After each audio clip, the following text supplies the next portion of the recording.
Yes, hi. Yeah, then can you start now? Is that okay? Please start. Yep.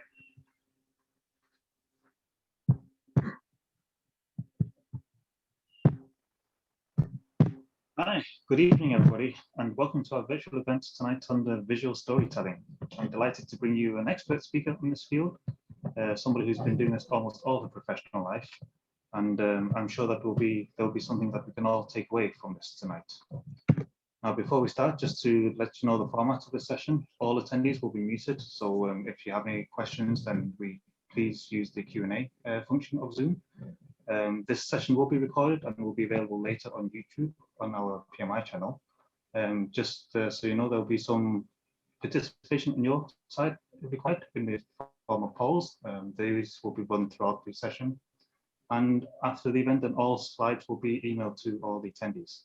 And so to start off with the interaction, let's just see where we are coming from tonight. We'll just run a short poll to make sure it's all working.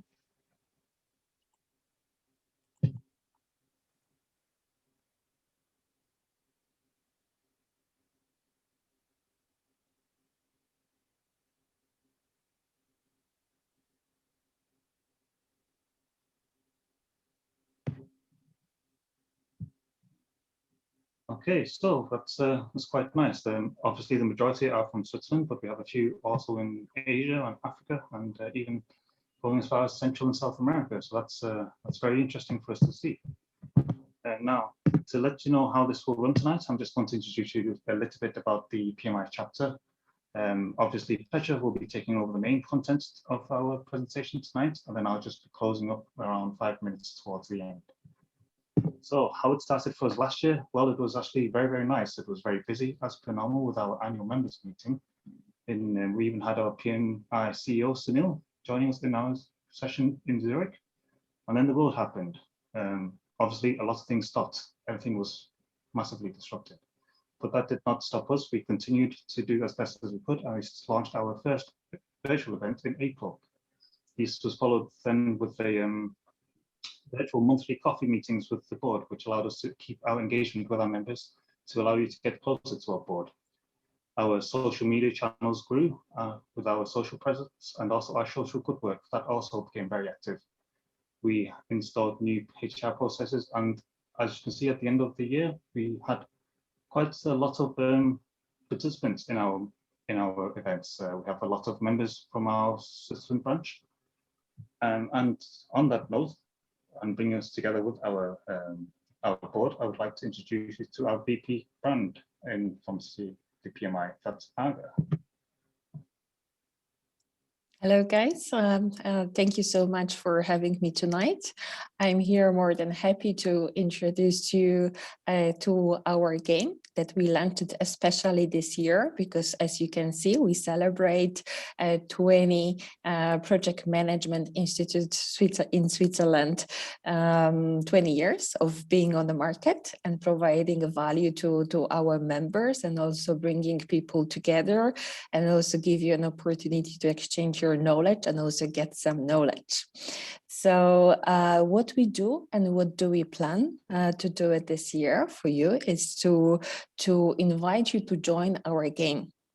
It's a game when you can really win a really extremely interesting award. It's a super weekend for two or for one in a Swiss Alps. So you can enjoy it, relax, and have some good time together with your selected companion. And to win this award, you have to join our events. We plan to organize 20 of them this year. And on every single event, we are going to present one word. And based on all those words that you will collect over 20 events, you will make a sentence. And this sentence, by the end of the year, should be submitted to our president. And then if you will have a little bit of luck, you have a chance to win a beautiful weekend in the Swiss Alps.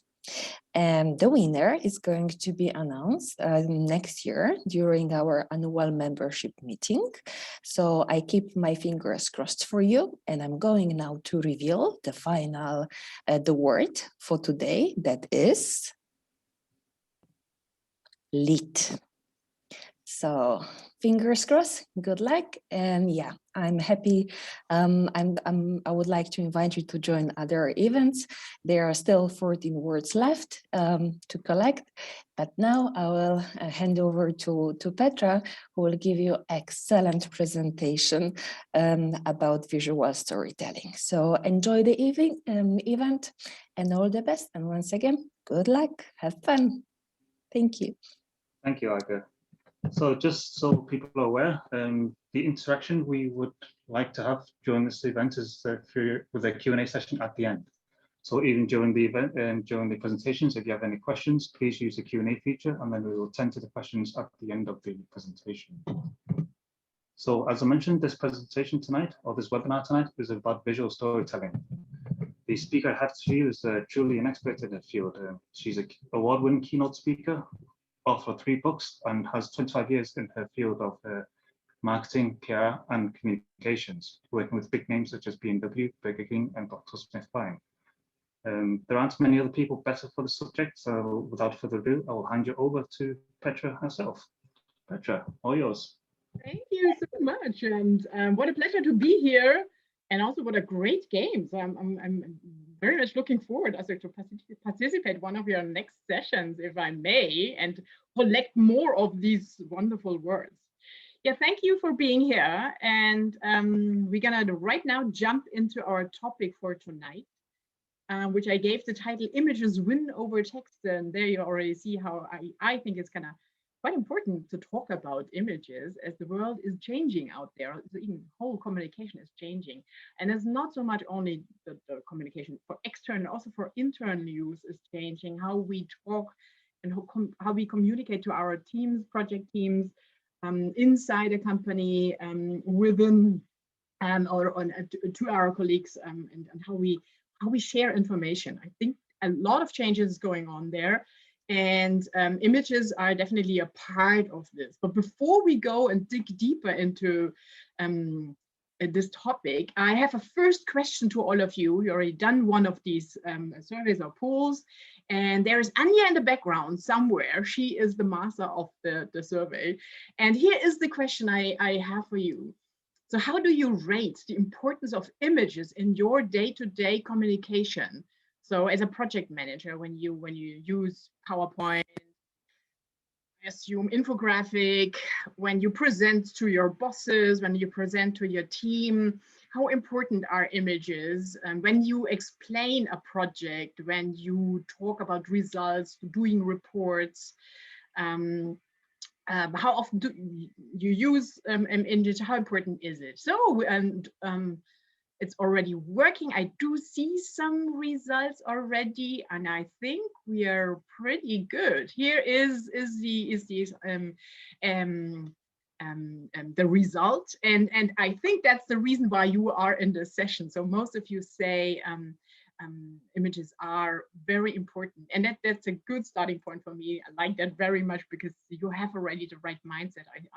We definitely need to have, as images are important and are becoming even more important.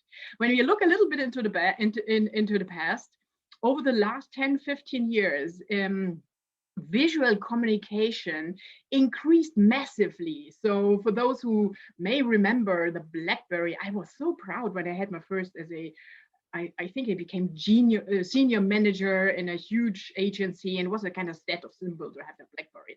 And I typed in text massively. So we communicated also heavily with text. Today, we use icons, tiles, emojis, even to work with computers, kind of to arrange our the kind of the surface of a computer. We run even computers with the help of icons and images. So this is growing massively and becoming more important. Even when you look into media, this image is taken from a survey done with the US tabloid US Today but you can compare this with any media also in Europe. Over the last 10, 15 years, the visual content in media increased from 2006, 20% up to today, 70 or even 80% in traditional printed media, in online media, and even more, of course, in social media. Every year, every one of us all together in the whole world, we produce 1.4 trillion photos with our smartphones. Can you imagine that? Is it amazing? So here comes the next question to you. So Anja, here's our next poll, our next tiny little survey. I'm curious how often you use your smartphone when doing images. So, and you have here kind of a range of 3. So how many photos do you take on average per day? 0 to 4, 4 to 9, or 10 or more? How you are personally, how are you doing? I see already many are typing and voting. This is, I think we have already a result. This is already a clear answer. So Anja, I hope you can publish this. So most of you are on the lower end, 0 to 4, and that's maybe because you're all very busy. But when we have a look into an average, worldwide, the average is medium, kind of 8 to 10. Isn't it crazy? And the Americans are very far ahead. There is the average between 10 and 15 up to 20 images per day.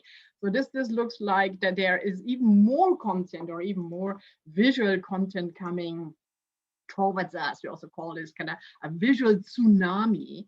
And this has also a lot to do with the next generation. I've stolen this headline from a fantastic article in the New York Times written by Catherine Rossman. And she had written an article about Instagram. And she wanted to know why Generation Z, so then the 20 and younger, why are they so fascinated by Instagram? And even now they are, what we now already see, they are now moving into TikTok, so the next highly visual social media platform. And when she talked to these young folks, she got the answer, well, this is so Generation Y. This is so yesterday. We as a new generation, we use photos, images, graphic to communicate among ourselves. So we don't type, I'm here. I'm just doing a picture, a photo of the location where I am. So this is the next generation coming up, highly grown up with lots of images, with visual content. And this definitely affects also communication inside a company, inside our teams, our internal communication. If they are used to so much images, we also had to come along also kind of using this inside. So over the last years, we've seen a paradigm shift in communication, a shift from text to image, a shift, and then along comes from information to emotion, because every image is bringing you more than just the information. There's always also somehow, and we will speak about this in a minute, somehow emotion coming along with every image. And interesting enough, also there is a switch or a kind of paradigm shift from announcement, so communication who is just announcing things. Here's the next step we have to do. Here's a new colleague. Here's the news, the latest things. This is where we are right now. This is announcement communication. To storytelling, which is a different kind of a communication. It has a lot to do. A good story is kind of movie in your mind, and it's also a more emotional communication than just announcement. So there's a lot going on in communication, and this switch specifically from text to images, scientists call this visual turn or iconic turn, and there are many reasons behind why images win somehow over text, or why this visual turn is right. We are in the middle of this change right now. One reason is, well, the world is at speed. You all know about this. But text reading takes time. It's a not so easy. We are so used to reading text, but images are much faster. So we can process a image up to 60,000 times faster than a word, than a sentence, than a text. So this is a huge benefit of images. Another one is, well, the world is complex. Text can be very complex, and as we have complex projects, complex topics, complex themes, we need to have text as well. On the other hand, an image can make it very easy to understand complex aspects. We will come to this, where the benefits of images are there. Another good reason why images win over text is, well, the world is full of information. And interesting enough, you cannot avoid an image. Even there is so much information out there. And this is why also Instagram, Pinterest, TikTok, also what you see on Facebook, these are so massive, successful communication platforms, because images are still breaking through all this information overload. And many of you are working in international projects, and even some of you are quite from far away, and that's the beauty of having Zoom and doing online meetings. The world is global, and we are all, many of us are working global. Text needs translation, as makes it a bit complicated. If an image is well chosen, there's some tricky parts in there, but if it's well chosen, it's multilingual. You don't have to translate it. So there are many great benefits images bring along. Actually, you can say it's a shortcut to your brain. A person cannot reject a great image. You can blur out the text, but you can't do this for an image. That's the case. I think this is a good example for the chicken game. I cannot click this verse fast away. You have already seen it. So this goes really fast. And there are also these benefits of having an image, making things so kind of easy and symbolic.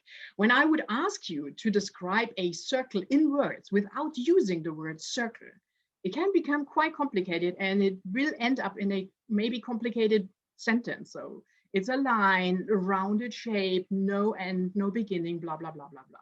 But if I would ask you to draw a circle, quick and easy. So this is the beauty of symbols, and while we can also communicate on a global scale, so great through icons, emojis, and signs. And there is even more which comes along, as I said, with images. And if there are any cat owners here in our talk tonight, you may have an emotional reaction to this word now. Or if you have an allergy on cats, there's a growing group of with allergies on pets, and specifically on cat hair or whatever it is. You may also have a kind of emotional reaction or response when you see this word. All others say, well, it's just a normal word. What is it? What is it about? It just gives me the information, cat. But if I show you an image, there comes so much more along with just the information, cat. Okay, I think this is a bit unfair, as this is a tiny little kitten. But actually, what you definitely see is when we watch and we look at an image, it's not only pure information, it's also the experience you had with that, what you see. There are much more areas in your brain which are affected by an image.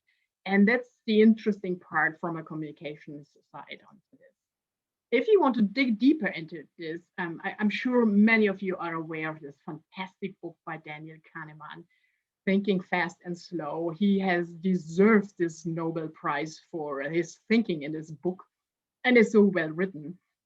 If you haven't read it, you need to read this fantastic book, because then you exactly know how humans tick and how your team members tick. Kahneman comes up with the idea of, or he is He's describing our brain into two systems. He's dividing this into system number one and system number two. And system number one is immediately reacting, is super and fast responding, is the intuitive part of us. And system number two is kind of more the hesitating, the reflecting part, rethinking things. And this is the part which we definitely use every day on our job. But the system number one is constantly searching for food, for thought, and images are a super important, or are food for system number one. And when we think about how we use images in the business context, we give not enough food to this side of the brain. And that's kind of also a reason why I think we need to use images in the future much more and much more smarter. There is another one who is, which I'm quoting here, Brian Del Monte. He is a communication expert, and he analyzed where we look at when we, for example, watch a website. And he clearly came to the result that the brain prioritizes visual stimulus. When we open a website, we immediately grab the images and this kind of this kind of content, rating this all over all other types of content. Now you think about how often you work on text, you work on the slides, what kind of words you use, and how much resources you spend and time you spend to choose on an image. So from my experience, we massively work on text and make every sentence right and sound good in our presentation. And then, oh, I need fast, I need some tiny little images in here. When you see this quote, I think it needs to nearly the other way around. We need to emphasize much more on and on the selection and what kind of images we choose, instead of working so heavily on the text side. And when I talk about images, it's not only about photos. I mean graphic, I mean sure pictures and photo, but I also mean movie and animation, GIFs, also animated infographics, which is also a super important area where I think we need to improve much more and use infographics in a much smarter way, specifically online. There are so many options for infographics. But the question is for you that actually, are you ready for this visual world? And before we go deeper into this, let's kind of think about where do we have our knowledge from when it comes to visuals? Well, in a normal workshop, if we would sit together, I would ask you to pick a piece of paper, to grab a pen, and then to draw your neighbor, to draw a portrait of a person sitting next to you. And normally when I do this, I get a very often hesitation and I'm sorry, I can't do this. Can we skip this exercise? And that's always going to happen when you ask adults to draw something.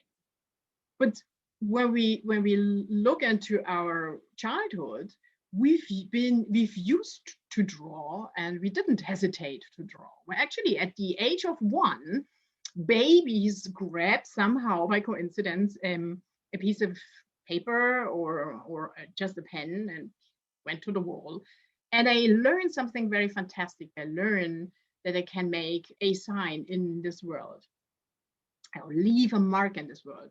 At the age of 2, they start drawing their first their just figure, and it's very often a circle. It has something to do with our how the arm kind of, this movement is a nice comfortable movement for us. And if you are mom or dad, you still may have some drawings of your children with all these weird circles. At the age of 3, but something very, the next very exciting thing happens, because you've drawn by coincidence 2 dots, a line, and your circle, your favorite thing. and you looked at mom, you point at the paper, you point at a drawing, and you say, mommy, and mommy freaks out because she all of a sudden realizes my child has drawn me, which on the opposite means that our kid suddenly realizes there's a meaning in this, what I'm writing down here or what I'm marking. And from there on, you keep on drawing. You keep your circles. It becomes a body. It becomes figures. It becomes more tinier and more concrete. And with around 6, 7, you learn your first symbols. Sun has to be yellow. Clouds have to be blue, which is completely stupid, but that's how it is. And with 8, you are already a visual storyteller. You're a house, garden, mom, daddy standing in front of your house. And around 9, you make it even more concrete and more details. The boys are drawing cars, the girls house, horses. With 10, unfortunately, we give up. Because we are disappointed that this what is on paper is it not exactly what you see out there in the world. From now on, you should learn perspective, to draw perspective, to draw how to learn how to draw shadow, etc. But very often, exactly at that age, you are pushed into text, into numbers at school. And later on, when you study, obviously you became an expert in text and numbers and mathematics. And you're not, except if you are an artist or a graphic person. But when you ask adults to draw a house or a building, and they are drawing exactly that one they've done at the age of 10 or 12. And that's the reason why we hear a lot of explanations or kind of so many sorrows, I cannot draw, etc. And that's what we bring on the table today when we are asked to choose the right images for our presentation, for our communication. So many of us are kind of lacking a kind of visual language, don't know exactly what images can do and how to express them, and even to choose the right and decide on the right images. Well, here's another question to all of you out there.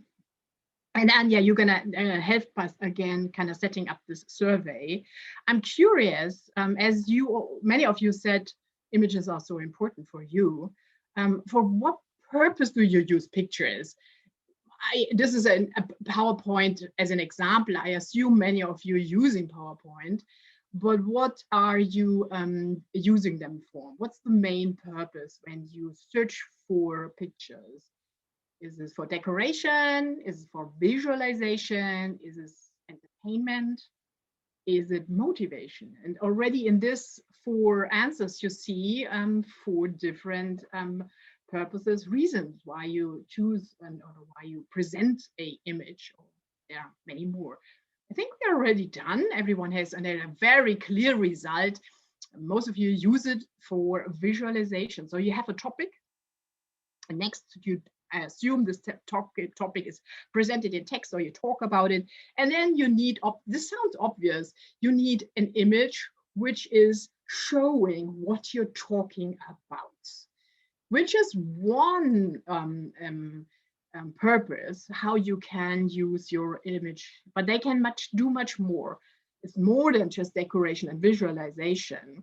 A great image can catch your attention, it can entertain a group, it can inspire, it can motivate. And the next time you're going to choose or you think about your images, I want to encourage you to think about your image a bit beyond the pure visualization, because it is it's a lost opportunity if you just only show what you're talking about. Our brain can process so much. You can embed into the image much more information than just duplicating what you're explaining by text or with words. And as I'm showing you in a minute, a lot of examples, you will exactly understand what I mean. But first of all, I don't want to ask you just to throw more images into your slides or into a brochure or report or wherever you use images. I want you, first of all, kind of use smarter images, better images, kind of learn these visual language. And it's not so hard to learn this. Tonight, we do already our first tiny little steps. And all you need to learn is 3, 4, and 5. And when you remember this after the next hour or half an hour, then you're pretty prepared to choose better images than before this talk tonight. Let's start with 3. What do I mean with the number 3? Actually, our eyes are a quite complicated thing, but all you need to know from this complex mechanism is our eyes are not seeing. They are just transmitting information to our brain. It's the brain who is doing interpretation of information and then tells you what you see. And this brain actually needs 3 main information to see the world and also to judge on a great image. And these 3 informations are shape, color, perspective. Let's go through these 3 in detail. What is meant by shape? Actually, we need more than just a bunch of dots to see exactly what is behind there. We need an outline, a contour to realize, oh, this is a duck or a rabbit. And these shapes, these outlines can give us a lot of information. And as I can actually, that's how we realize the world around us, but also we give meanings, like in this tiny little graph, in information in visuals, but also in great photos or images. We look for kind of shapes, outlines, and this is what makes this a very good image, because we are looking exactly kind of to this rolling rock because of this sharp outline in front of this sky. That's it in the sense of do I see great shape, contour, outline? It's a well-chosen image. But also when we work with common patterns, shapes, or changing the outline can give quite interesting information.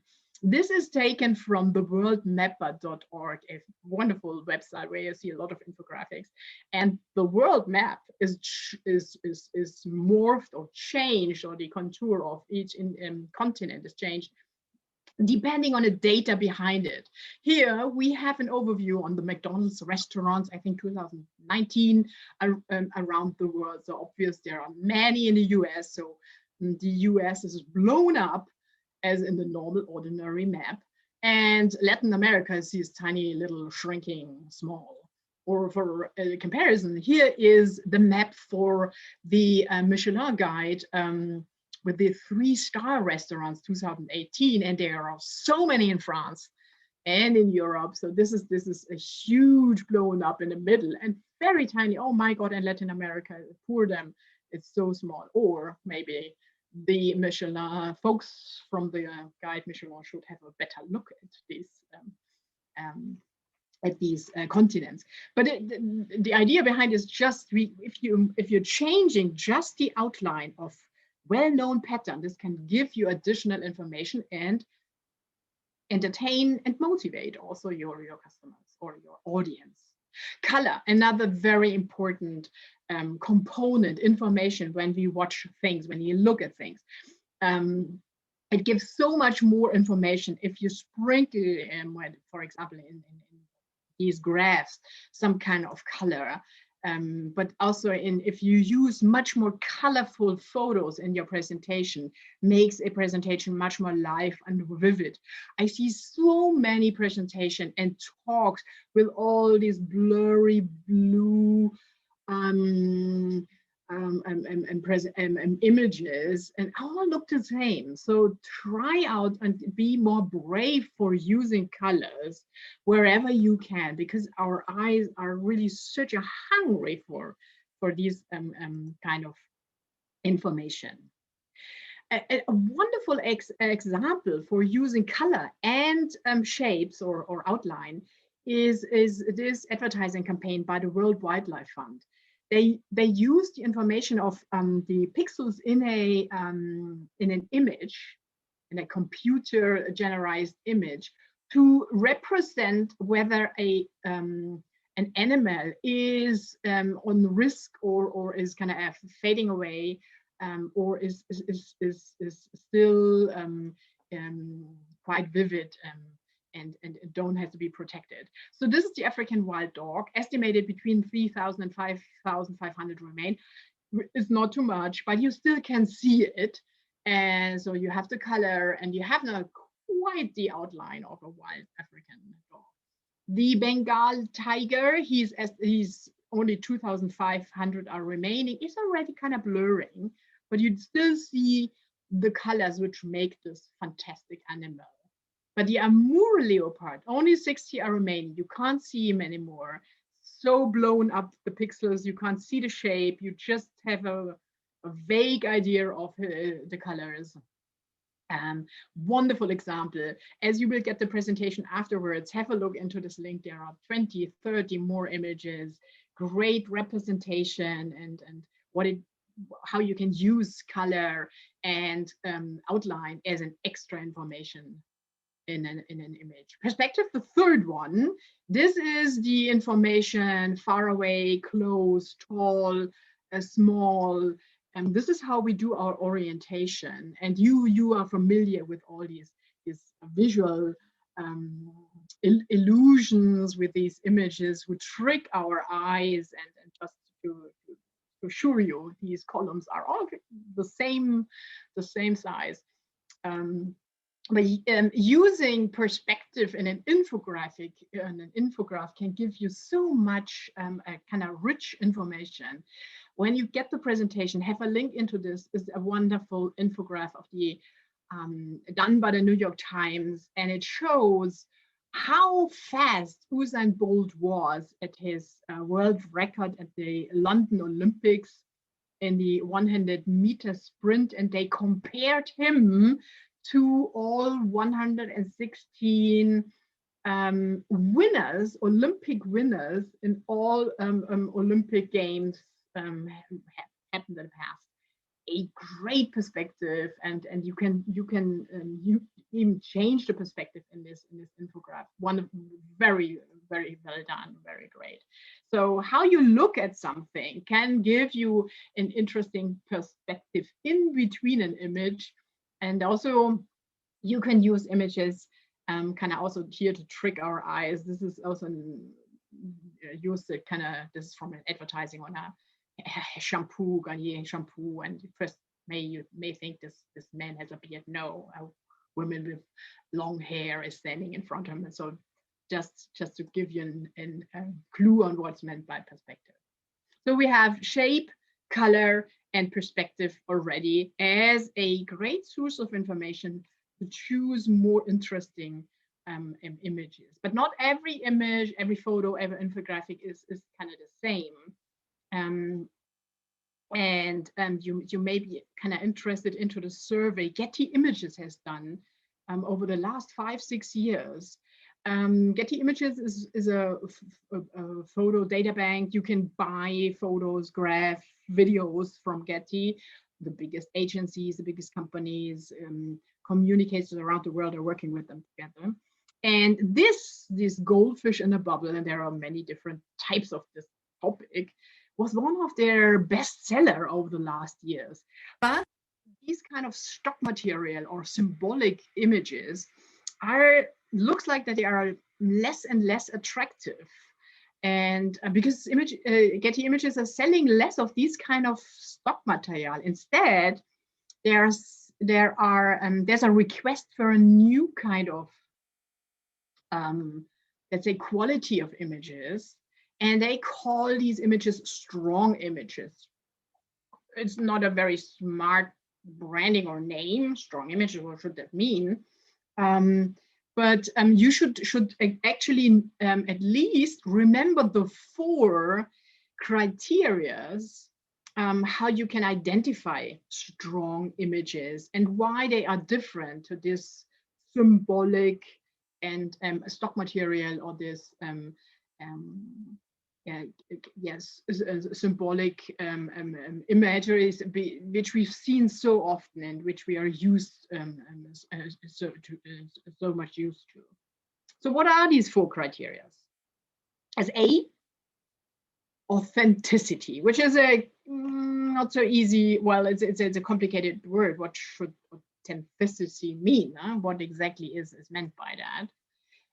Actually, what do Getty mean by that is that that in the past, when people searched for an image representing a desk, they've asked about these kind of images. But actually, a real desk very often looks like this, and that's an authentic image. This is what they call authentic, and that this is what they are asked for today, even much more. Or if you want to show an office, this may be a picture which was used in the past. But an office may look like this, and yeah, not every office, I hope so, it looks like this, but it's definitely more closer to reality than the one before. Also, when you show teams, this is a typical stock material. These absolutely fascinated teams, everyone is excited, whatever is on this laptop right now. But actually, this is a real team. I think these are 4 engineers by Bosch, and you could see them looking in their eyes or in their faces. They are really looking at a project. That's what Getty means by authentic, and what's meant to have authentic imagery and material. And even if you use these kind of symbolic images, like the dart, this dartboard, which is used very often when you want to symbolize a goal, or and you want to reach a goal. Very often these kind of images are used. Well, at least you should use a real one which is used, where you can see someone has already played with this one, and it's not a pretty new, never used before thing. The last example was also a good example for the second criteria Getty identified for these strong images. The second criteria is central stimulation. We are desperately hungry for images which stimulate our senses. So instead of using this plain, clean, more or less blue dominated images, which we've seen so often and which all kind of show the same, give us more images, photos, graphic material, which is striking and sensual. I think the more we work with computers, the more we work with iPads, smartphones, with these also kind of smooth kind of computers, the more we are hungry for real things which you can touch, which you can work with. And so this is also kind of applicable for the images you should use. Images where you also even want to grab something, where you can see details, where you even may smell things, or you're fascinated by details people are really working. And also kind of great light in here. You can feel the heat which is in this image. The more you can come up with these kind of images, definitely the better. To provoke more of this sensuality, use metaphors, which are moving in your mind. And if you talk about networks, doesn't has always be this, you're definitely familiar with these networks, these sparks and lights. Why not use this kind of network or a puzzle? Or you come up with, or you show images with referred to sayings. In America, it says if it's quite hard to manage a project, an idea, a team is herding cats. So also it's a great metaphor in words. Why not use this also as an image? Comparison, analogies. Things also which may make you smile. Maybe that's your team. That's how your project feels like. That's how you're actually reporting to your boss feels like. I don't know. So find images from different angles, different perspectives, which brings you out of the absolutely of the ordinary and kind of that's what I mean, kind of motivating, inspiring material. So in analogies, metaphors, you definitely also can work with these just by showing an image. Getty Images also identified a third component of strong new material, which is much more attractive to us than the ordinary symbolic stock material. And component or criteria number 3 is cultural relevancy. What does this mean? What is cultural relevancy? These are definitely images where you identify there is a place, there is a time, there is a certain region. I know where this taken comes from, where this image is taken, where it comes from. And it's definitely not this. This laptop can be anywhere at any time, anyhow. It's definitely not relevant. Same to this one. It's just symbolic. What does it mean? And it's blue. Also this one. If you add these kind of images to your report, to your presentation, to your brochure, to your website, it just gives some color to that. But it is definitely not adding additional value or gives you any additional information. Maybe it's just nice. Make it real. I think that's what cultural relevancy definitely mean. We're saying, oh, that's a real construction site. This is where I can refer to. Show your team, show parts of your project. If this is a virtual project, if there's a virtual topic, find an analogy. But if you have a real one, show it and show it in all its beautiness. But this is also somehow beautiful, and it also attracts our senses, doesn't it? Great colors, great shapes. Or if, for example, don't use these kind of domino effect, these kind of symbol, why not using images also from a domino event? This is from, this was Domino Day 2018. Because there are young folks and even older folks who built massive domino stacks, unbelievable events. And if you show these kind of images, there is another beauty into this. You can tell the story behind this image. You have something to add to. You can talk about how sensible this work is and compare it maybe to exactly the project you're working on. Maybe there are also so many parts involved, so many people involved, so much at risk when one of these cornerstones is falling down. Well, and Getty said there are 4 criteria. And this brings me to the last one. And there's a reason why I have this number 5 here. The Getty Images says you need to have authenticity in your images, cultural relevancy, central stimulation, and storytelling.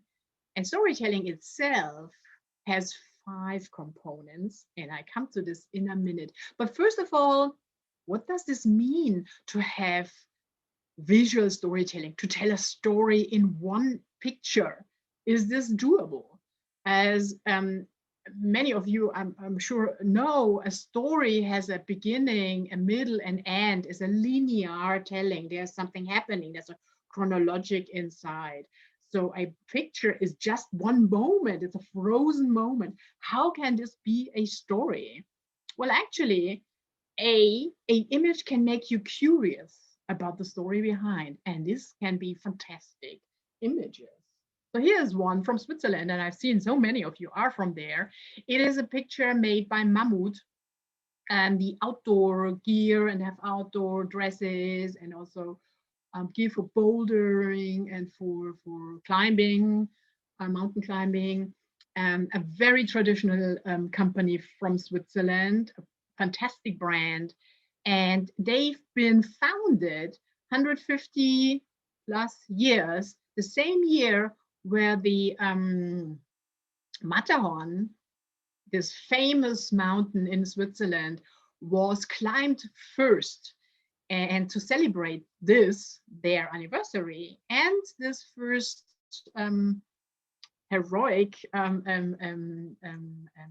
standing on this climate, they asked mountain guides to do the same route than the first ones had done it, hold up a torch, and the result was a fantastic storytelling piece and a great image. And there's also a video, a film about it. But when you see it, you can ask, what is it? What exactly is the story behind it? This is what a great image can do.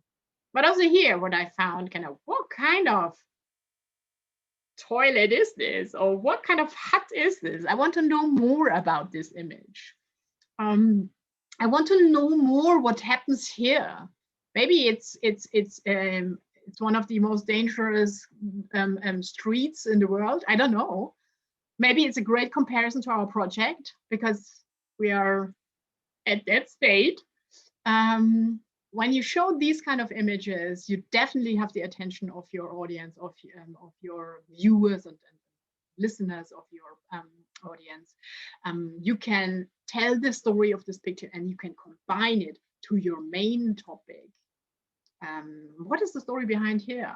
Also, a wonderful, I think it was definitely was an employee event, but it makes you curious. I want to know more. What happens? Why are these folks happy and why are holding these roses in their hand?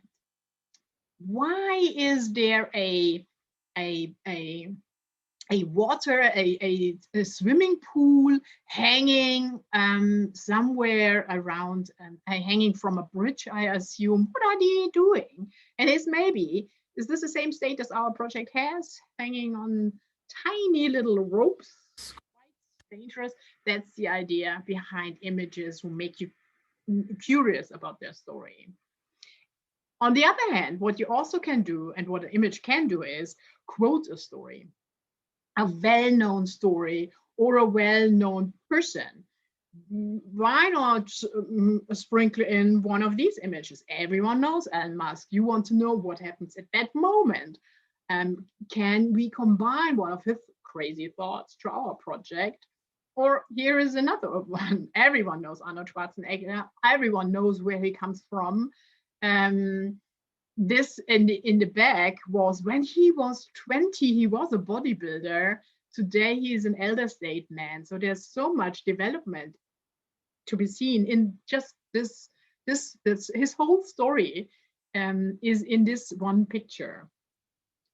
Why not refer maybe your project, you are in your project like Robin to Batman, or you are Batman, or your project is Robin is a supporter and enabler to the whole company. Why not use this comparison? Or, well, everyone knows Star Wars, and there's so many memes, so many wonderful, funny, tiny little images you may use, and just referring for a tiny little moment, get attraction and notification of your audience by using these kind of images. And actually, you're going to ask yourself, what kind of images can I offer which no one can deny? So what kind of combinations I can make? And this brings me to what I said. You just need to learn the figure or kind of number three components: shape, color, perspective. 4,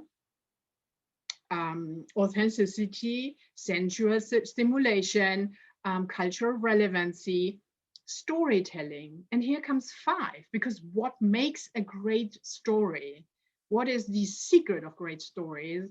And at least if you want to go into storytelling, you should know about 5 secrets or key components of a great story. And they are, as you will see in a minute, applicable to great images as well.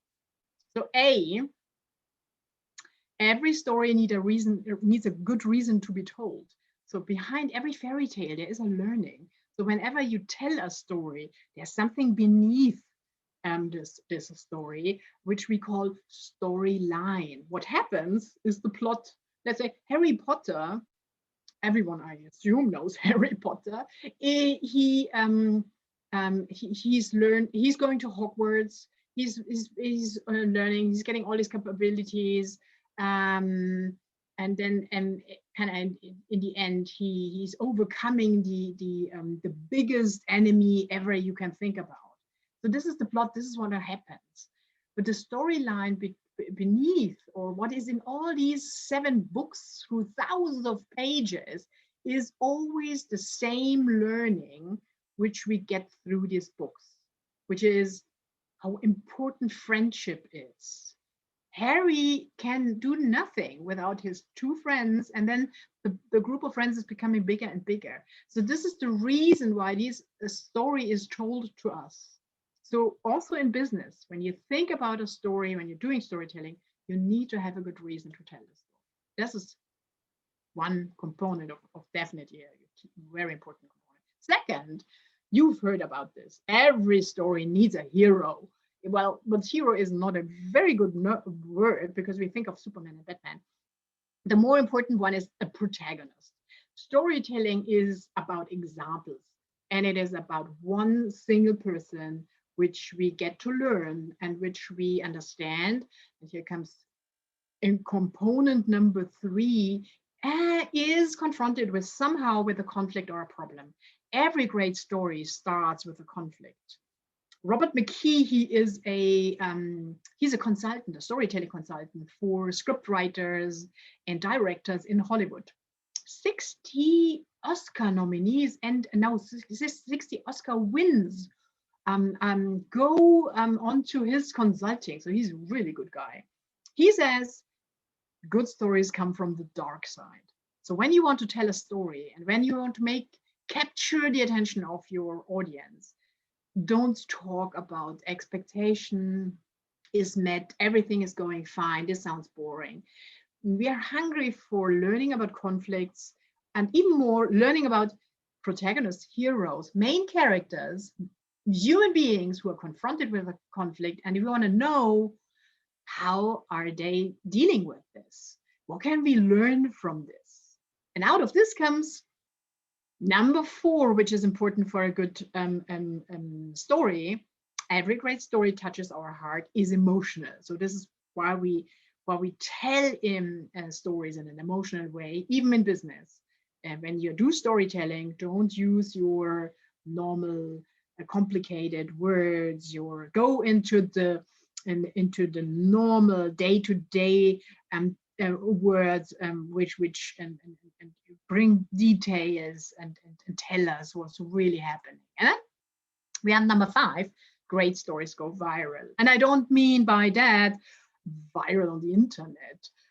Fairy tales like Hansel and Gretel are told since 200 years, on and on. I've written, anthropologists had found the Little Red Riding Hood fairy tale in an Indian song. A tiny little girl walks into a forest, meets a tiger. Hey, this is India, but the rest is the same story. And this song is 3,000 years old. So there are certain stories who are so strong that everyone goes out and said, have you heard? So, and this should also be when you want to do storytelling for your next presentation. Think about, is this story that strong that something will move out of my talk, out of the room, out of the meeting room, and tell this story? Have you heard? Telling Martina, whoever, have you heard about the story? So a meaningful idea, a storyline, a good reason to be told, a protagonist, a conflict, emotions, and vulnerability or shareability are important components for a story. And the same is applicable for a great image. And to prove this, I show you the most expensive, the most seen image, or at least promotion image of the world in the 20th century is from Red Bull Strato, where Felix Baumgartner, he's jumped down of 38 kilometers from the stratosphere. And the project was called Red Bull Strato. Every magazine, every TV channel around the world has talked about it and shown this image. It costs, it's also super expensive if you want to do it. It costs $50 million, I think, minimum. I'm not asking you to do the same, but just to learn from this image, because it is really well done. It has a very good reason to be told, to be shown. The claim, or the market claim, the brand Red Bull says Red Bull gives you wings, and how better you can prove this by jumping out of this from the stratosphere down. Second, a image may not have a hero or may not have a protagonist, but in this case we have a protagonist, a hero. Felix Baumgartner is a hero. But actually, every great image should give you a visual hero, a focus point that directs your eyes. We are immediately looking onto Felix Baumgartner, who looks like an astronaut here. So this is the focus point, and it's super important for a great image. Third, great images may not have a conflict, but at least they have a kind of contrast in shape, in color, and perspective. What you see in this image is very high, very low, dark, and bright. So there is a kind of conflict, or at least contrast, in this image. Number 4, great images touches us emotionally. Maybe no more today because you have seen it so often, but the first time you've seen this, I'm sure you also said, wow, what gonna happen here? He's really doing it. And number 5, great images are memorable, they are vibrant, and they go viral. They stick in our head, and that's what they and they are shared. So this is absolutely so. The 5 components of a great story are applicable also to an image. So next time you decide on an image for your presentation, for your report, for your wherever you use visuals, I do hope you kind of have in mind not to stick on the ability you've had only as a child at 10 or 12. I hope you have now, I stimulate you to learn more about visuals, to test and try, to be more brave to use them, and think about 3, 4, and 5. And as an image can do so much, and one of the best proofs, or the long-lasting proofs, is John F. Kennedy inspired a whole nation with a vision and an image.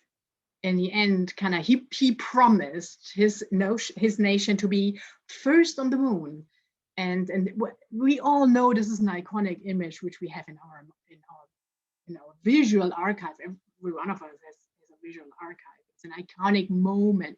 We know this picture so well, but we may also know this picture, which was much more motivating than just this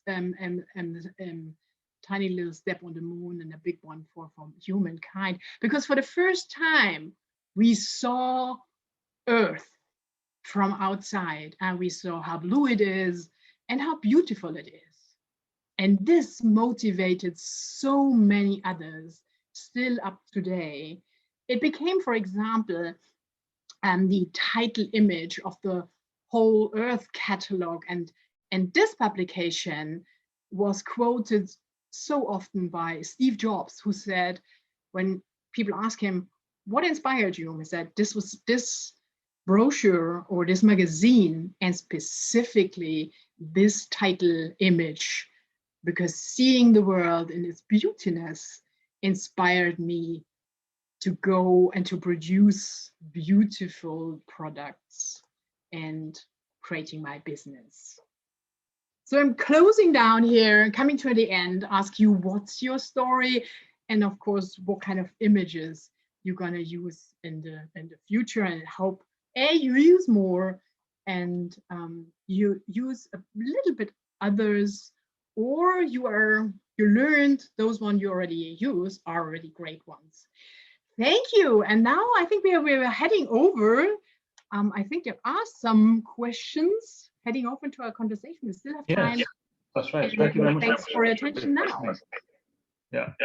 So there are a couple of questions. So the first one we have from Diego, sorry if I pronounced it incorrectly.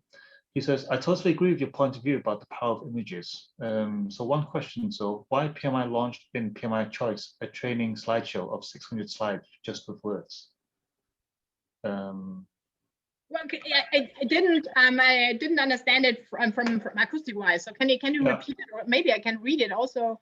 Yeah, it's from Diego. So he's asking, but I think this is more something more for our PMI team.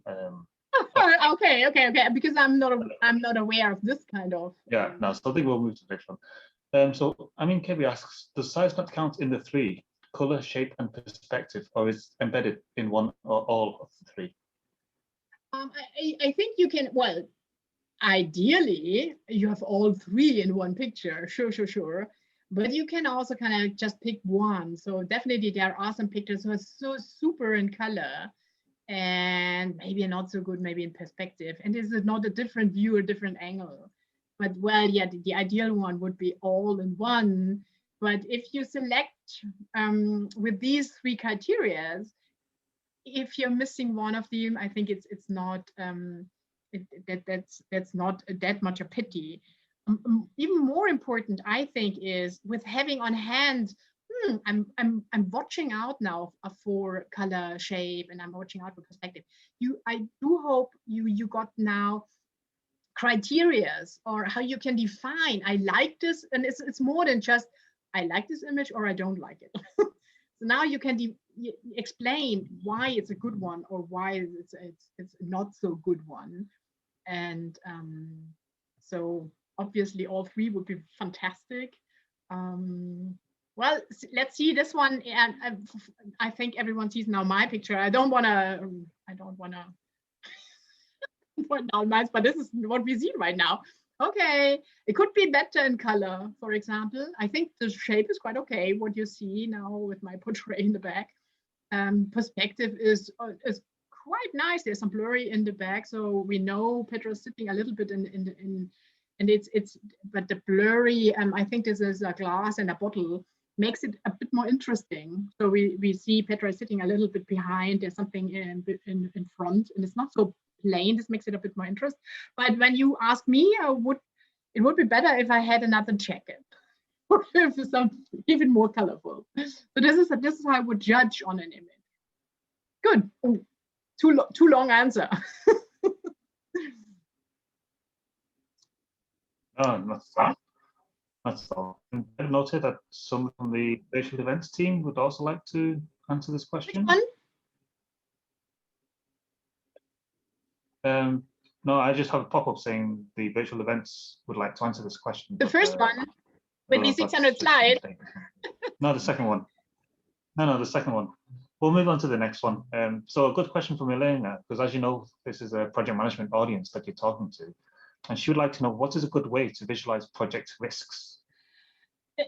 I know there are so many symbolic images of risk. So men who are balancing on ropes, or I would not choose one of these. I would think first of a kind of analogy or story. Is there another? Can you compare the risk you're facing with your project with another situation?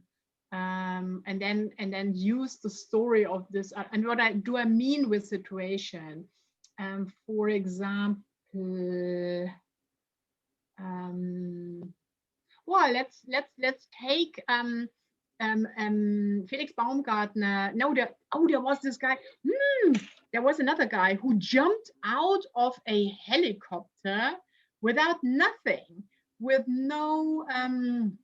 There are these suits where you're trying to fly, or there is, how you call this, when you're jumping out of an airplane. So well, anyway, he jumped out of an helicopter without nothing, and he from quite high, and he had to fall exactly in a net. It was a project done, I think, in the US, in Nevada. He risked his life for this amazing stunt. Good luck. So lucky him. He met the point. He landed in this net. He survived. Down there was his wife. She was watching this crazy stunt. This is an image where you see here stands everything at risk. This guy is risking everything. I would choose a picture from this story and then say, okay, this guy, he prepared everything. He done everything right, but there was still a risk that he could fail. Actually, in the end, he made it. And there is a moment where you need to decide, am I doing it or not? And that's exactly where we are right now in our project. So I would not just have a symbolic image. I would search for a story which is kind of comparable to the situation you are right now in, and then tell the story and compare, and then show an image from this story and compare and connect it with your project. Hope this was understandable. I hope that answers your question. Feel free to also follow up with that if it doesn't. Because slightly related to that also is because, as you know, we do a lot of reporting as project managers, and so that involves lots of charts and graphs and so on. Is there really an ideal way to visualize these instead of just numbers and well, actually, well, it depends on the report, definitely. But we think about at minimum, I would try to get, first of all, I would make it easier to read a report with using much more colors and being more attractive, kind of to help the reader to go through. So many reports are so relying just on text. And the first tiny little mini thing, I would add colors. Second, I would add icons, symbolic, like here comes something on video. Here you see a tiny little camera. Here you see proof points, tiny little whatever. Use icons, emojis. Use emojis. So this is the first step. Kind of make it more a bit more visual, just to read it even better. Second is, can you structure the report? And a report is structured, and there's always kind of structure for beginning, middle, end. Or can you find title images for each chapter? Can you embed images into graphics? So let's say we talk about computers. Can you show behind the infograph have a bunch of computers, or symbol is a kind of again, kind of stories behind these images. So sprinkle in what in the end, a report is a report, but you can make it the reader even more handsome to go through with these kind of colors and icons or kind of emojis and a bit symbolic and pictures. Okay, thank you. Thank you. I think that's something that we can all use.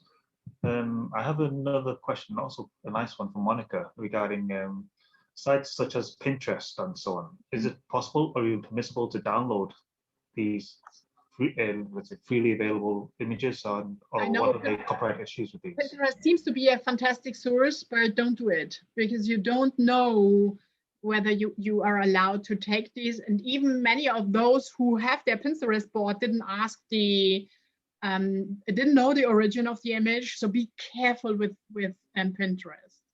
Okay. If you search for great for free images, there's a bunch of platforms who offer free images. I very often use Unsplash. It's a good one. All this is for free, but also be careful if you are selling stuff with embedded and these images. Also, you should be careful. But in a presentation, you can use, for example, from unsplash.com, you can use every image you see there, and they are really good. Okay. Oh, great. Thank you. How would you recommend to use videos instead of pictures for storytelling? Absolutely. Yeah, because of our short time today, I didn't talk too much about videos. Obviously, that's super important, our videos. You see this in kind of social media. All platforms are supporting videos, and we love them. Something is moving, we are attracted by. But even a whole story becomes much more richer if you have sounds, if you can really tell a story. Videos are fantastic. The kind of big challenge in presentation is when you use an image, when you use a video in a presentation, it steals the audience from you. You are no more talking, the video is talking on screen. So that's a kind of bit the challenge. But if it's done well, if you choose well a video, it can be a very good mix of media.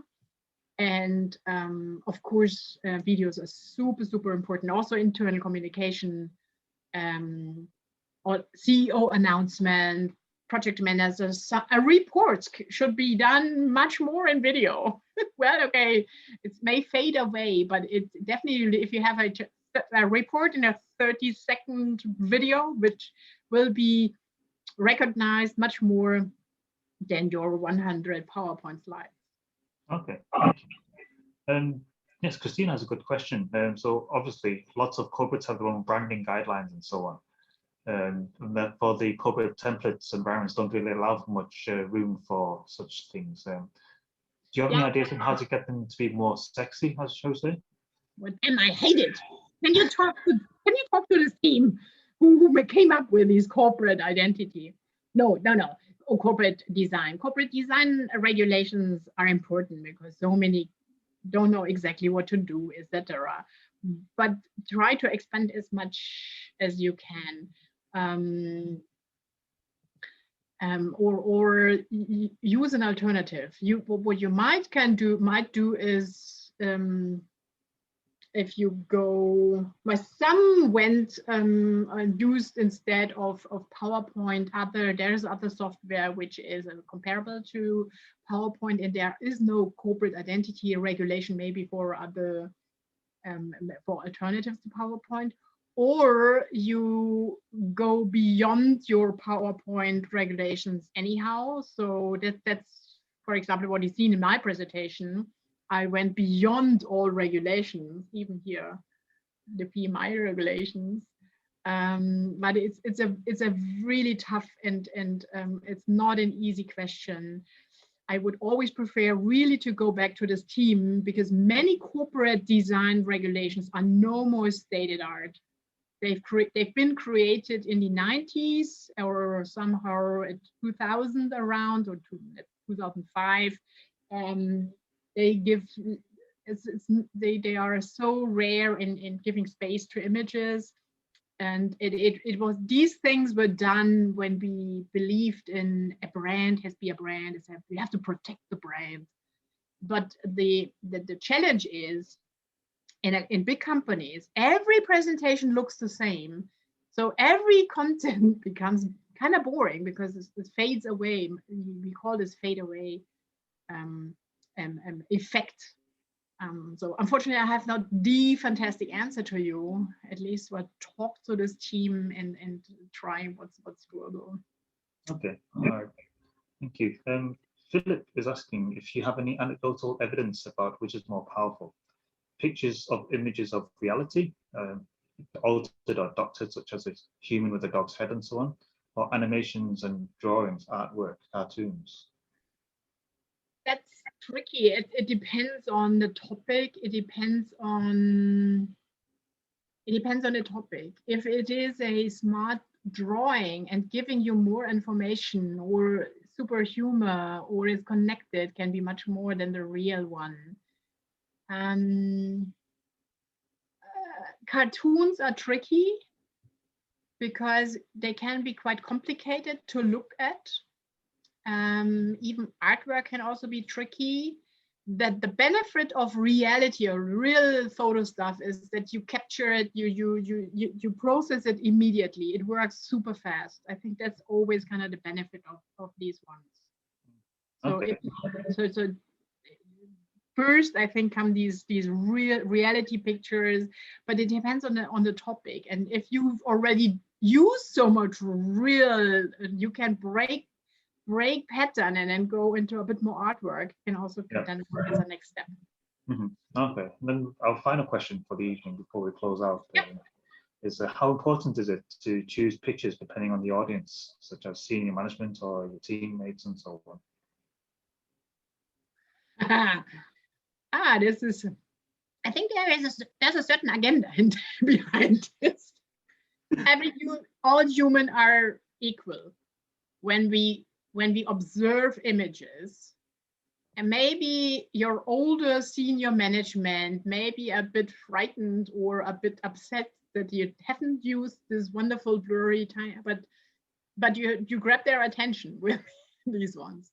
I would not make any difference between senior management or teams. Senior management is, even they see so much similar presentations, they may be happy to have new material on screen.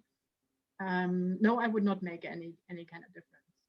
Okay, all right. Well, thank you very much, Petra, for that. So to just close out this this webinar now. Yeah, I would like to thank you, obviously, Petra, for taking your time out and providing us with this very insightful content. I'm sure that it's something that we can always do more with, and especially now, I think everybody has a little bit more knowledge behind how to put something more nice to their presentations. Also thank our organization team. So I was supported today by Isatu and Pierre, and also who's not shown but is in the background is my colleague Ananya. So thank you for putting that together for us, and I hope you can all appreciate the hard work which has gone into making this available for you all. Our upcoming events, as I mentioned at the beginning, we have our monthly PM coffee talks, and this next one is on the 7th of May, and so this is your chance to get together with our board to find out a little bit more about them and so on. On the same day, we also have the Disciplined Agile certification course for our members in PMI Switzerland. So feel free to join up on this. I think this is an all-day event, as it's a workshop. But later on in the month, we have another virtual event on work-life balance. So this is also a shorter workshop. It's a free online event also. For all our other events, you can find them on our website. The link is pmi-switzerland.ch. And as always, we are looking for more volunteers to help put events like these together. And also when Corona times are over and we can all be normal people again, then we would also need help to put events live. Don't forget, when you become a volunteer, there are several benefits. Networking, obviously, getting to know the board. You can get to know them more intimately than you would in our coffee sessions, for example. You also are able to obtain the PDUs as part of the ongoing professional development. which is also an extra bonus. And so yes, there are many different positions available. We have several different departments or branches, groups taking care of different parts. So whether you'd like to be a journalist, you'd like to work on design. I know that Argo is looking for people to help out on her design team at the moment. You can also help in the events team, such as what I'm doing now, or we have positions in finance and so on. So have a look on our website, see what's available, and maybe something that there's something you would like to contribute. As always, it will help you in your personal and professional life as well. It's something that you can always add to your CV and so on. Don't forget to follow our social media. We are on everything, and Argo is making an effort to put us everywhere. So help her out and follow us. I'm sure she will appreciate it very much.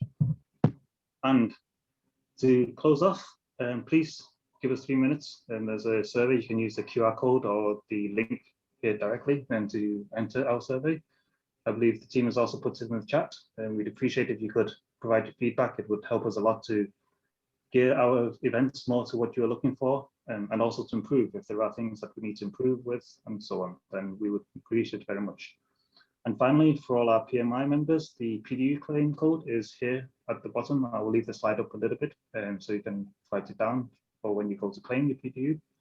But don't forget, the slides will be distributed to all our attendees as well. And with that, I would like to thank everybody for your attention and your participation. Petra, I'd like to thank you again for joining us. And my team will now close the session. Thank you very much. Bye, everyone. Bye-bye.